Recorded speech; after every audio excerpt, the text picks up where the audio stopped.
We've been talking about the enemy. We've been talking about Ruto. The amount of energy that we've expended to talk about Ruto in various civic education platforms, on social media, on physical locations, by now that man should have gone.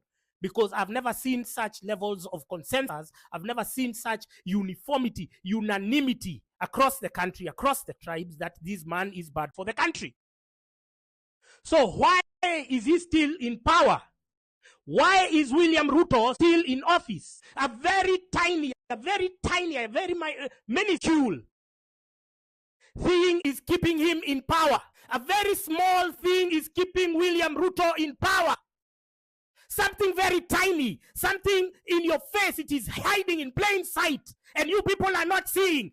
You people are entertaining it all the time. And who is this? It's the internal enemies. It's the saboteurs. It's the traitors, because you continue to entertain them. You continue to engage them in their plans. You continue to give them your locations through sharing your numbers. Look at Kibet Bull. Kibet Bull was an anchor of the movement. His cartoons were encouraging us, were spearheading a new wave of our activists are sellouts. The kid goes blindly. The kid goes stupidly to hit Okia Omtata. I am angry because I kept repeating that Okia Omtata is a sellout. What do I have to do to get that in your thick heads? You guys think it's a drill? You think this is jokes? You think I'm playing? You think you owe me your lives? You think I'm obligated to give you this information? I'm doing this so that we can extend the shelf life of the movement. But the movement is being subjected to a lot of self-sabotage because most of you are stupid idiots. I cannot believe that up until December, there were still people using Safaricom. Not only me was I speaking about it, Nation did a whole front page saying that the Safaricom system is infiltrated. There is a company they hired from the UK in 2012. It's the one that has been giving the locations of activists and political dissidents. And you still hold on to your Safaricom SIM cards. Are you sick? Kibet Bull. I kid you not. I reached out to him one time. I asked him, hey, give me your number. He was unresponsive. I told him, can you then activate your voice calls on X so that I can reach you there? He refused. Then I come to see he had been giving his number to very many useless of you people. Because of what? Because of this mob psychology, because of these cliques that you guys tend to gravitate towards. Because you must be in a clique. You must be associated with someone. You must be allied with this person. None of you has any individuality. None of you has any uniqueness. You must be carried around, swayed around like a bunch of, like sheep. That's why, even if we were hundreds of thousands in CBD on June 25th, you people were still herded like livestock by a bunch of activists told go home. And go home to do what? What did you achieve when you went home? You went back to your fucking beds. What did you achieve? You didn't achieve anything. You should have stayed in CBD. You only needed the sacrifice of another 24 hours. That was such a tall order to ask you, useless pieces of shit. So you opted for another 6 months of oppression, another 6 months of propaganda, another 6 months of abductions. More people have died, all because you didn't want to sacrifice one more night. You have one more night to go for your dundas, one more night to go for your keshas, one more night to go for your church whatevers, but one for good governance, one for an end of abductions, one for an end of economic ruin. You couldn't sacrifice because you are livestock. You are herded to your slaughter. I tell Kibet Bull, he could see my tweets. Understand, Okia Omtata is a system apologist. Everything you see him doing is a charade. He's a system apologist, having to breathe like this to tell you the obvious, because you lack the mental tools just to make basic deductions. To keep on repeating this shit every other day, just so that you can be alive.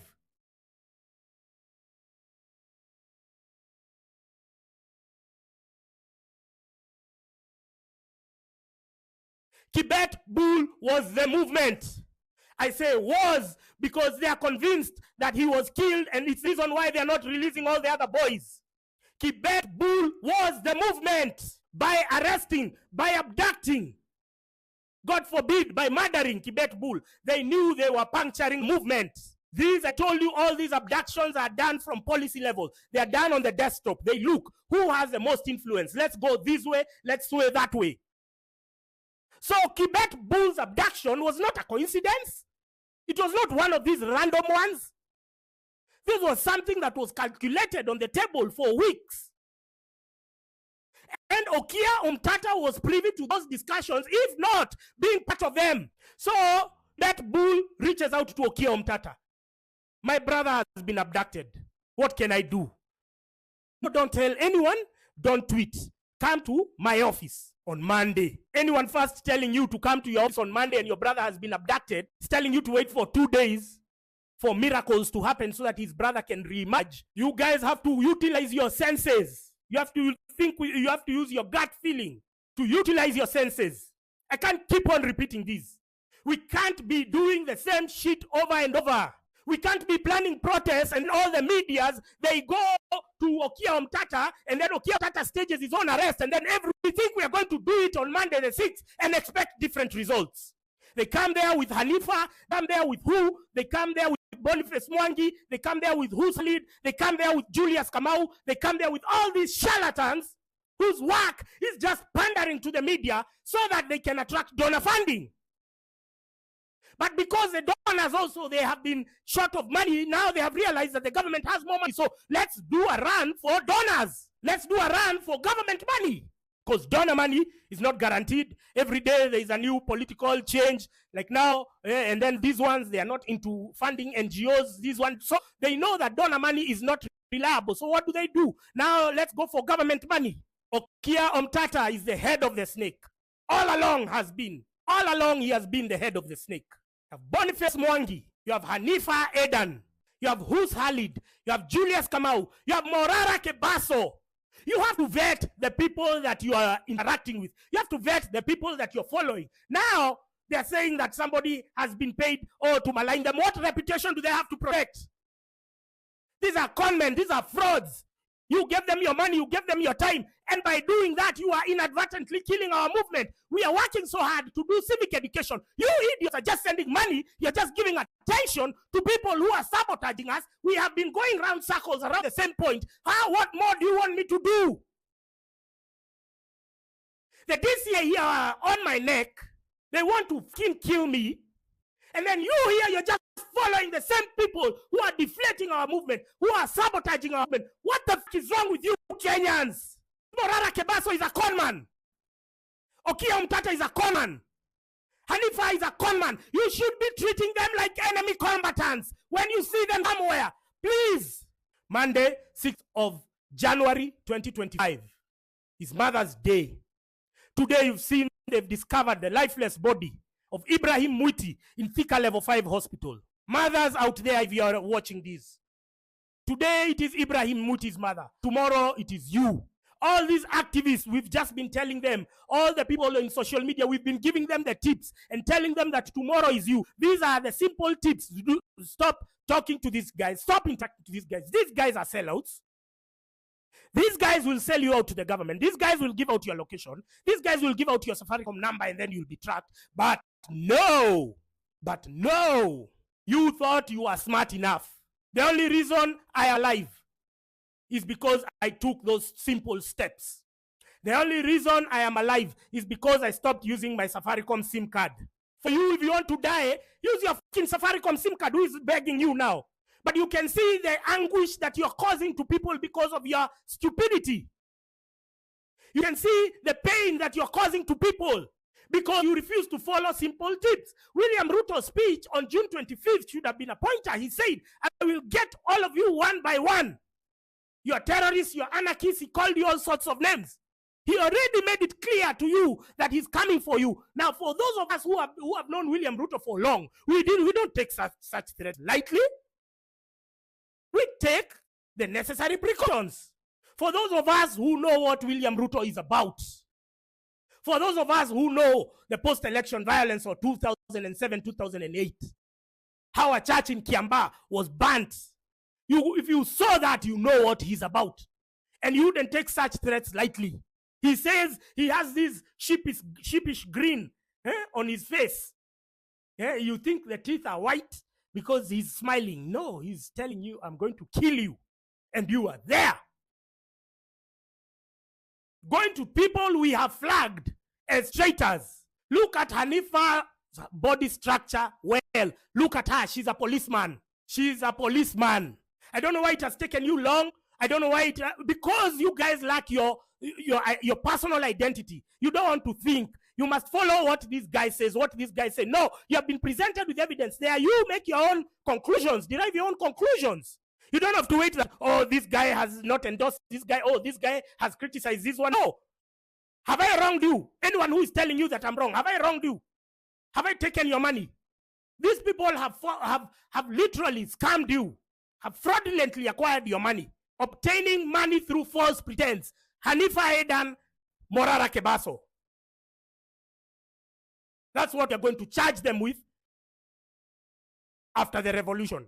So somebody comes and tells you, oh, Francis, he has problems with it. Oh, Francis, and then you join the troll bandwagon. You didn't take time to learn what I'm about. You didn't even do some research on me. These are the guys, Hanifa Eden, from 2 years ago backwards, there's nothing substantial or significant about her. Same as Morara, 2 years behind. You cannot see anything substantial from this guy. Oh, they appeared somewhere where he scammed people. I don't know, they were seeking visas to go to which country. Oh, he scammed them. You ignore that very important, critical detail, and then you wholeheartedly give him your money. And then you even start corresponding. Oh, what's your number? Oh, okay.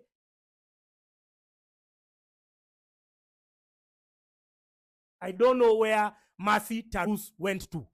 But you remember they had an online spat with Morara Kebaso. And ever since then, we've never known what happened to Mercy Tarus. Some say she's alive at home. Others say she went into exile. We don't know. But I will tell you for free, it cannot be a coincidence that after her spat with Morara Kebaso, she disappeared. Because they were collaborating, the chick was feeling wounded. Like, this guy, I had given him my intellectual property, and then he started using it. So they were talking, and she felt betrayed. But after that online spat, she has never been seen or heard again. You guys think we are joking, eh? This is serious shit. This is serious shit. When we mention, we say, William Ruto is a wounded dog right now. He's isolated from the international community. He's isolated here locally. He doesn't have the MPs he used to walk around with. He's feeling the heat. He's feeling he's being pushed in a corner. And it is now that he's most dangerous. Now he can do stupid shit. So believe me when we say that there is a high possibility that this man could have killed the abductees. Because he's becoming a dictator, but a dictator without the necessary tools to remain in power. So he can just kick anyhowly. And this is the time where you exercise precaution. Don't go where you see the prominent activists and influencers. Why are you going there?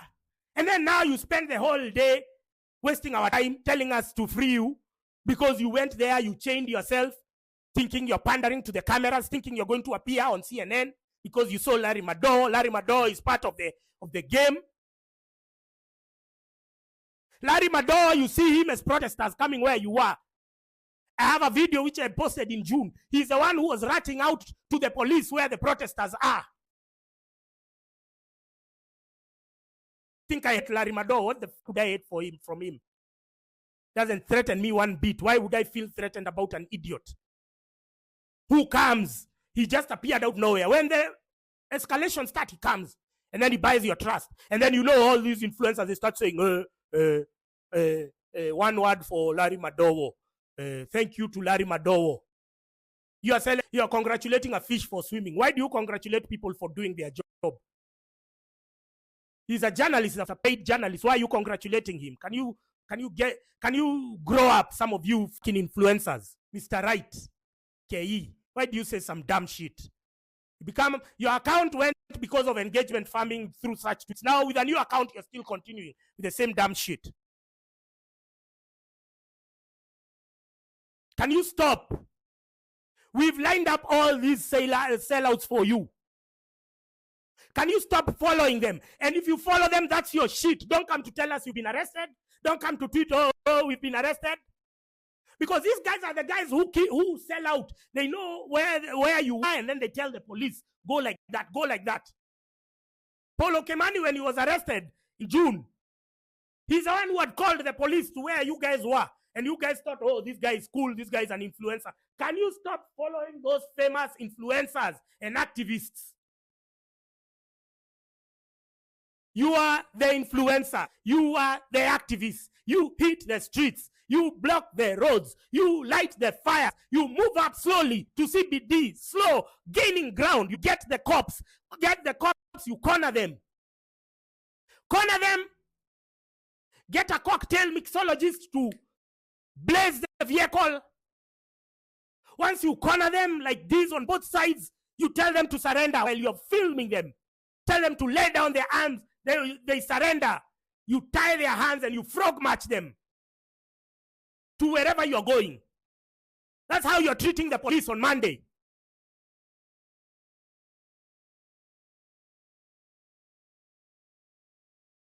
You're not going there to sing with them songs. Ati, sijui nini, afande. Sina makosa, afande. Ruto si wako na misi brangu. Chukia nini kati yangu, mimi na wewe. Sina makosa, afande. With your shitty songs. Take those songs and shove them up your ass. You've been activists for 15 years. 15 good years. During the same duration, during the same period, we have seen a total regression. We have seen a relapse in our economic and constitutional gains. We are now a one-party state. All because we are being treated to theatrics by a bunch of useless activists who are just chasing for donor money, who are just chasing for government handouts, who are just chasing for jobs. No. We cannot be talking about the same shit. We cannot be talking about Okiya Omtata every other time. I've been seeing him since he started changing himself in the Vigilance House of Police, I think from 2008. What has his activism yielded? Nothing. But when Kenya now come together and they start discussing issues of mutual importance, that's when now they're trying to insinuate themselves to disrupt us. And so I'm asking them, what gain do you have to, what benefits do you have to make or to gain from disrupting us all the time? What the fuck is wrong with you? The only explanation is these guys are working for the government. These guys have seriously taken the oath like policemen. That's the only incentive. These guys have gone somewhere and taken an oath like spies, because it doesn't make sense. Hanifa, even when the backlash is crazy against her, she still pushes and pushes. Now I can see her views are going. She's still pushing to the last minute. The only explanation is these people have sworn an oath to protect not just any leader, but William Ruto. Okiya Omtata, for him to have the courage, for him to squander his political ambitions and give away Kibet Bull, the only other incentive that could have been there is he has sworn an oath to protect Ruto in private. The way he says he's a patriot. Oh, I'm a patriot. Oh, you've seen Boniface Mwangi is always wearing that Kenyan flag, claiming that he's more patriotic than the rest of us. He cares about Kenya. What are the yields of his activism? He cannot show you anything. Me, I flagged Boniface Mwangi a long time ago. We blocked each other, I'm telling you, over 10 years ago. On a different account. Now, I had an account which was suspended by X, or the formerly Twitter. I think sometime in 2021. It was suspended in 2021.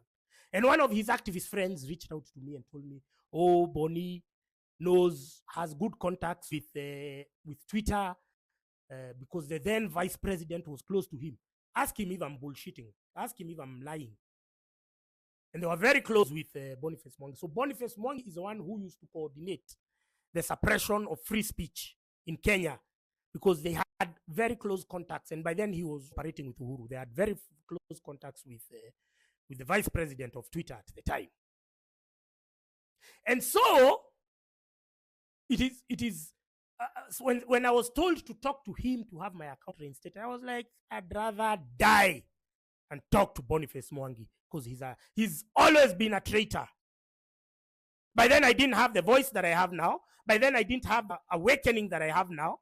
But now I can confront them. I can look them straight in the eye. I can tell you, Okiam Tata is the head of the snake. Boniface Mwangi is a traitor. Hanif Fayedan is a traitor. Hussein Khalid is a traitor. Julius Amau is a traitor. Morara Kebaso is a fool.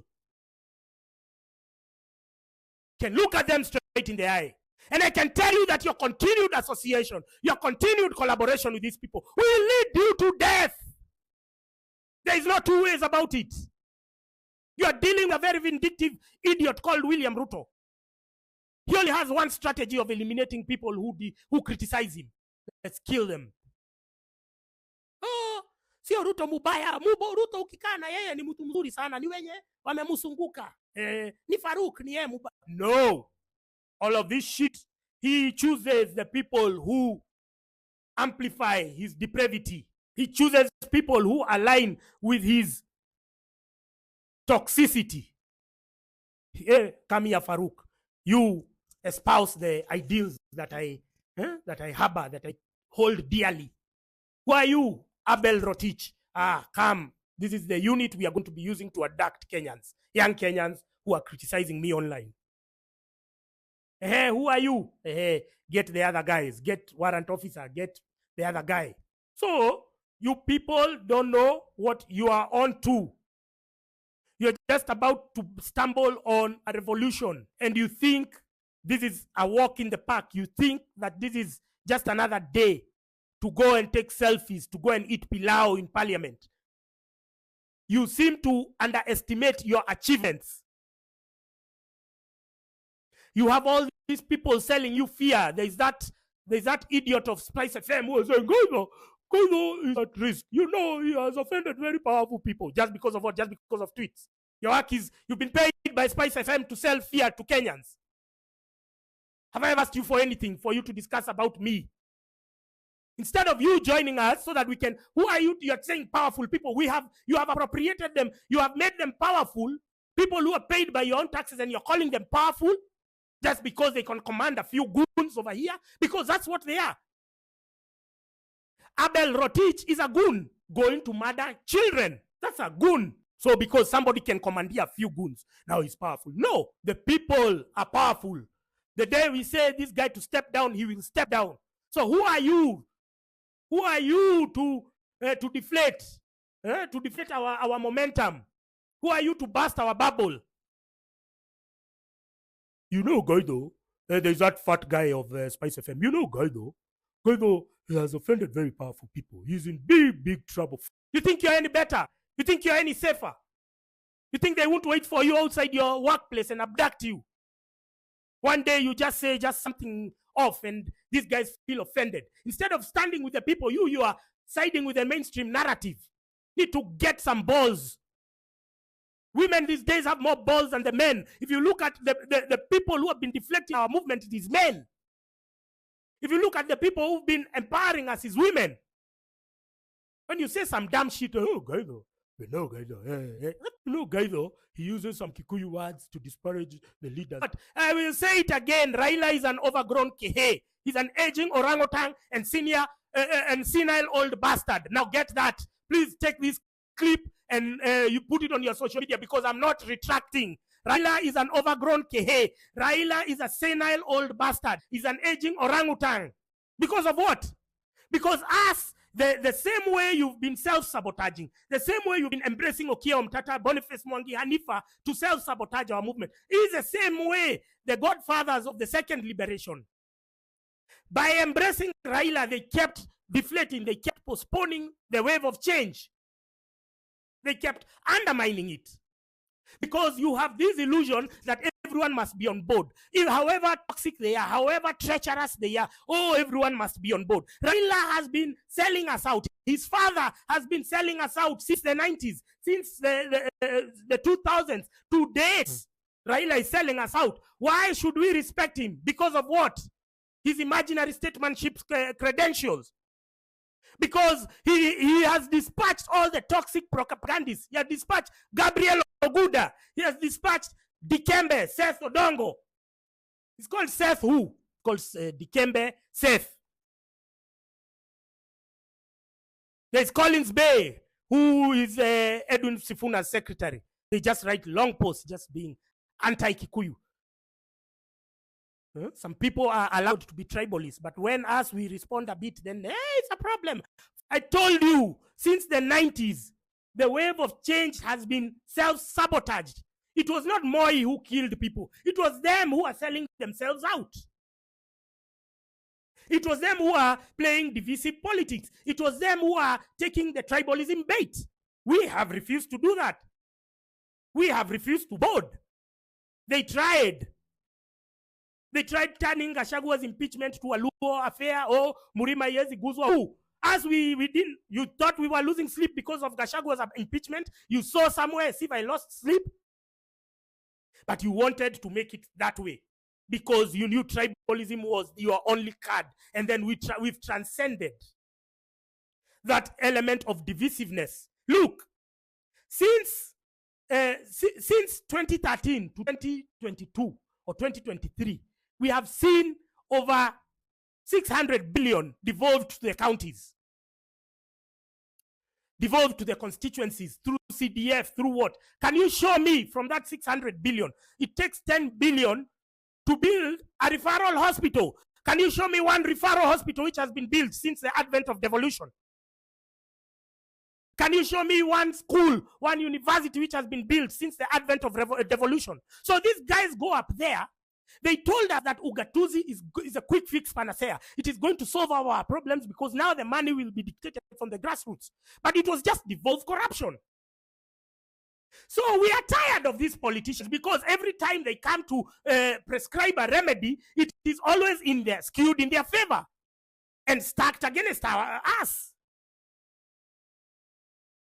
So what value does Raila have? Raila is a spent cartridge. He's a youth condom. He's an aging orangutan and senile old bastard. He's an overgrown kehe.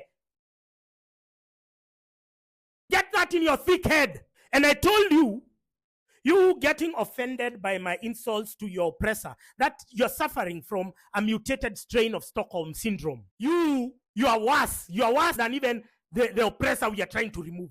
You who is harboring sympathetic feelings to your oppressor.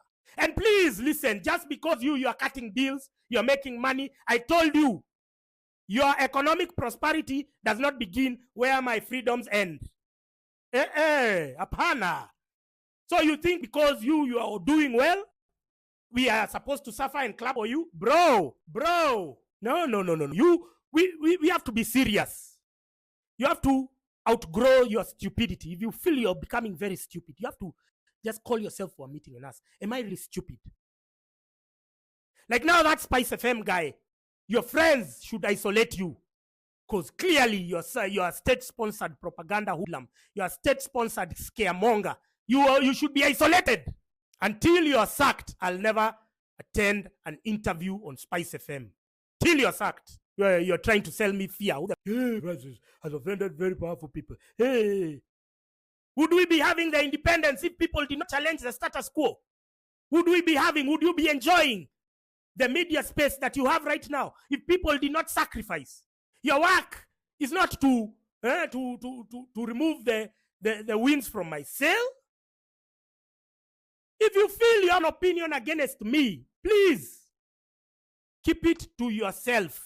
Because me, I'm not the one who has stolen your taxes. I've never eaten government money, even a penny. You have elected leaders who you don't extend the same courtesy. You have people, your MCAs, your what? You don't speak about them in such heavy and scaremongerish language. But me, just because I use my platform, now, what have I done? Whom have I killed? Instead of you saying, this guy has never killed anyone, this guy has never assaulted, has never raped anyone. Those are the assaulters, the rapists, the whatever, the corrupt barons, the abductors are in political office. You just do a small mention for them, but then me, who has never done anything, me who has never eaten any of your taxes, now I'm the problem. Oh, I've offended powerful people.